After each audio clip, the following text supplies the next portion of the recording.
بسم الله الرحمن الرحيم. النهارده اقدم لكم الباميه بتسبيكه اللحمه على الطريقه المصريه الاصيله جدا. باميه مصريه 100%، ما فيهاش اي حاجه من بره هنا ولا من هنا. اذا عملتوها انا متاكده ان باذن الله تعالى هتعجبكم جدا. خطواتها انا هشرحها لكم بالتفصيل. هنا اللحمه معموله جوه التسبيكه نفسها. التسبيكه دي اللي انا هعملها على فكره وهتشوفوها النهارده تصلح لكل الاكلات. ممكن تعمليها وتضيفي عليها باميه، تضيفي عليها فاصوليا، تضيفي عليها بطاطس، تضيفي عليها سبانخ، حاجات كتير. هي ثابته في المصري عندنا. دي التسبيكه الثابته لاكلنا، اللي هو الاكل الايه اللي هو القديم، يعني اللي هو يعني ما نقدرش ناكل غيره واحنا ككبار. ودلوقتي هرفقكم على الخطوات. بسم الله الرحمن الرحيم. صباح الخير عليكم. النهارده انا قمت من بدري قوي، كنت مجهزه حاجتي، قلت اعمل الاكل من بدري. هعمل النهارده باميه بالتسبيكه بتاعت زمان، اللي هي هسبك تسبيكه باللحمه، وبعد كده بضيف الباميه بتاعت زمان خالص. ما بسلقش اللحمه الاول. ازاي؟ بعمل البصل، بحط عليه الثوم، بحط عليه اللحمه، الكلام ده كله بشوحه مع بعض في خطوات مختلفه، يعني كل حاجه بديها وقتها. بعدين بضيف على الطماطم. بعدين ما بتستوي اللحمه بقى بعد شويه استوت، بروح جايه مزوده عليه اللحمه بشويه ميه بتبقى شوربه، وبعدين بضيف الباميه. الخطوات هتشوفوها معايا. هنا الباميه انا جايبه كيلو ربع باميه، هي اللي وزنتها من الفلاح 3 كيلو ربع. قلت خلاص كيلو ربع ما شاء الله يعملوا ايه، يعملوا اكلتين، بس انا هعملهم في اكله واحده عشان خاطر اروح جايه مريحه نفسي يوم تاني. بشيلهم في الفريزر وبرجع بعد كام يوم اروح جايه مطلعه الحله بتاعت الباميه دي، بتبقى دقيقه صغيره كده. فانا كده عامله كيلو ربع. كيلو ربع باميه هياخدوا بصل قد كده، يعني واحد اهو 4 بصلات كده متوسطين كده، وبياخدوا 5 فصوص توم او 6 كبار مع قرن فلفل، وبياخدوا كيلو الا ربع طماطم مصلصين، وهضربهم في الخلاط. واللحمه اهي احط منها جزء، مش هعملها كلها طبعا، احط منها جزء وتشوفوا وانا بسويها ازاي بعمل تسبيكه اللحمه. يعني في الاول هعمل تسبيكه لحمه، وبعد كده هضيف عليها الخضار. المرة دي الخضار باميه، ممكن يكون خضار نوع تاني، بس الباميه بقى ليها تركاتها الجميله. يعني هنعملها بالطريقه دي، الطريقه القديمه خالص المصري تماما يعني. وان شاء الله تعوز اعجابكم. ودلوقتي هبتدي في اولى الخطوات، ان انا هبتدي هعمل البصل والثوم، وهتشوفوه وهتشوفوا هضيف على اللحمه ازاي بعد اذنكم. بسم الله الرحمن الرحيم. ادي اول خطوه بعد ما وريتها لكم. ده البصل بعد ما خرجته، فاتحه النار عليه، نسيت افتح النار، اغطي الاول، احط الزيت الذره بتاعي كميه وفيره، ده بصل كتير ودول كيلو وربع باميه، فكميه وفيره. وعندي سمين اللحمه، كان الجزار مديني فيها قطع سمين، خرجتها.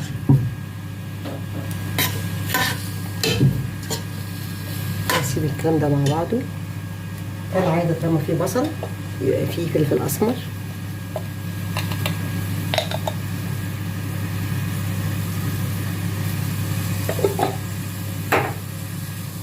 واسيب بقى الكلام ده مع بعضه بحيث ان ياخد فيديو مع بعضه، والدهن او السمين اللحمه ده يسيح، والبصل كالعاده يتحمر وياخد درجه المعقوله اللي انا عايزاها.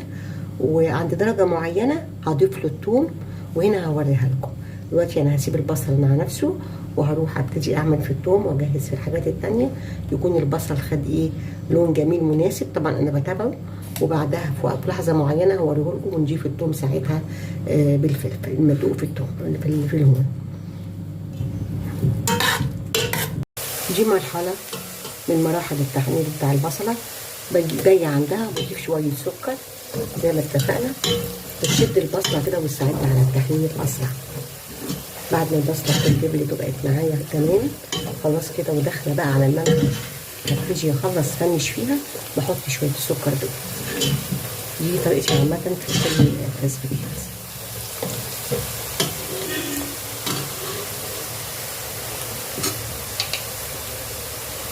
بسم الله الرحمن الرحيم. هسيبها شويه. البصل اصل اليومين دول من البصل اللي هو مش بيتحمر على طول. في طبعا البصل اللي هو الفاتح ده خطير، ده بيتحمر بمنتهى السهوله. ده بياخد وقت شويه ساعات مش بيتحمر، حتى ما ينفعش تعمله تقليه بمعنى التقليه بتاعت الكشري وكده ما يجيش فيها، لكن بتاعكم برضه.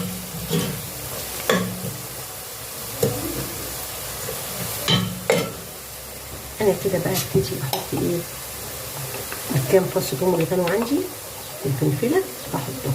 بسم الله الرحمن الرحيم. بسم الله الرحمن الرحيم. استمر في التقليب لازم ياخد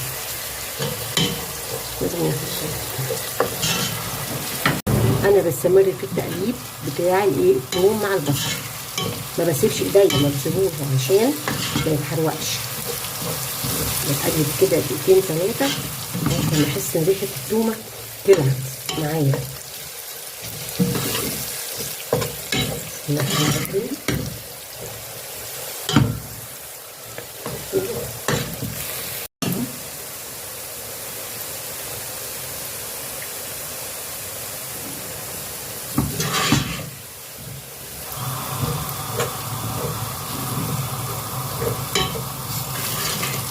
شايفين التومه لسه برضو ما صفرتش، بسيبها شويه.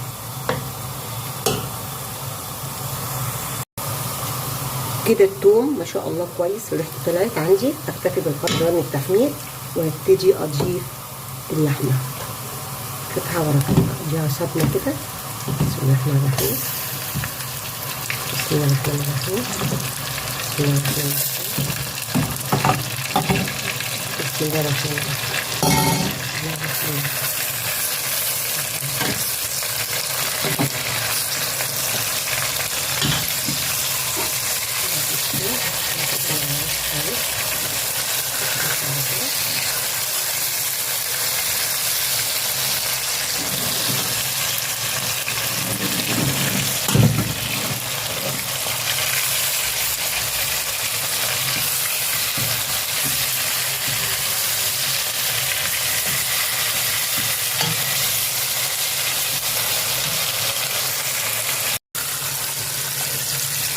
بشرح في اللحمه اهي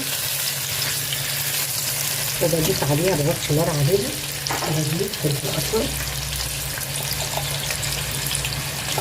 ما انساش انا كنت حاطه قبل كده على البصل، واخد بالي احط بالمعقول. زنجبيل. ليه الزنجبيل بقى؟ انا بالنسبه لي ده ضروري، لان هو مذكور في القران وهو ما شاء الله يعني يرفع المناعه وضروري نستخدمه. ولو عندك بهارات بقى حطي بهارات، بس انا ما عنديش بهارات مشكله، بتدي طعم حلو قوي قوي للحمه وللبانيه.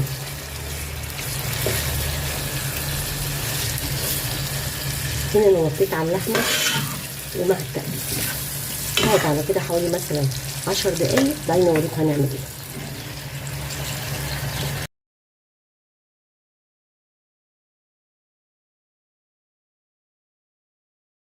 هنا يا جماعه اللحمه بقى شكلها مناسب جدا. البصله لاحظ انها احمرت اكتر. وهضيف بقى ايه عصير الصلصه اللي انا عاملاها صلصه روز، يعني انا بصلصها في البيت سليمه ضربها في الخلاط. وهتشوفوا دلوقتي هعمل ايه.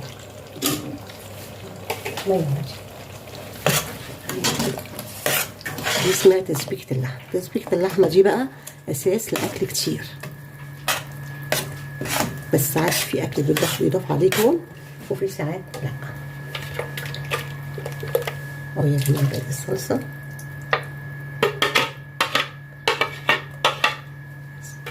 كده.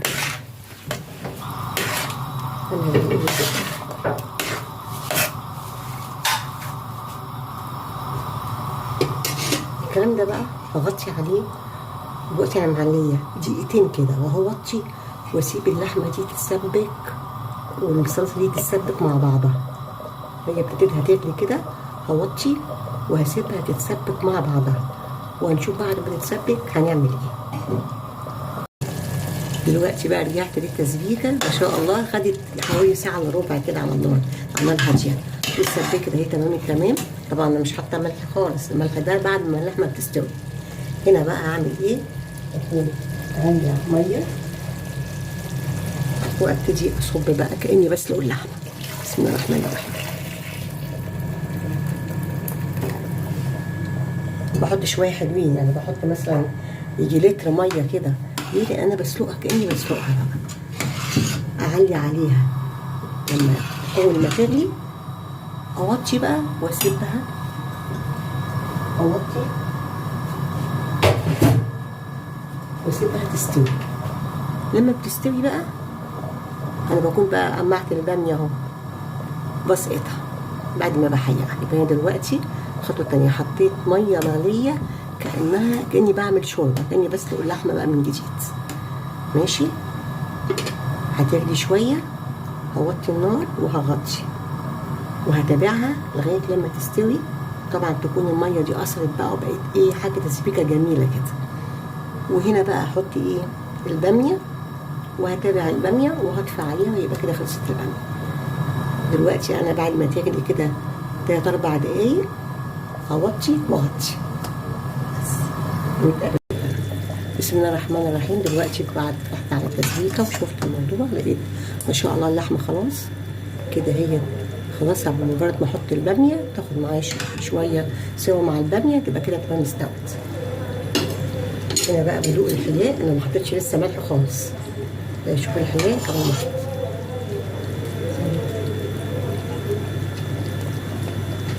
طبعا بحط ملح،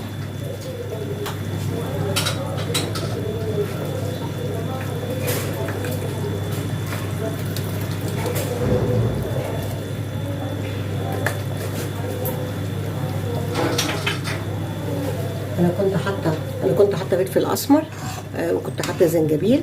لو عندي بهارات طبعا هحط نص معلقه صغيره مليانه، انها خطيره جدا. وكده بقى ايه، معلي النار. بسم الله الرحمن الرحيم. وبنزل بالباميه، وهي دي الخطوه الاخيره. بسم الله الرحمن الرحيم.